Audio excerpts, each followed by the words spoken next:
Hello, in this video I want to show you how to install and join Google Classroom on your Google Pixel 7 Pro. And to do this, we'll need to open our Google Play Store. Here, try to find a Google Classroom.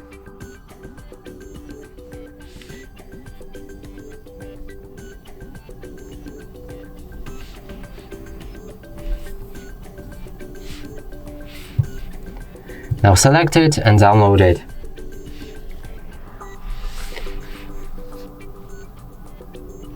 After installation process is complete, you'll be able to launch the app.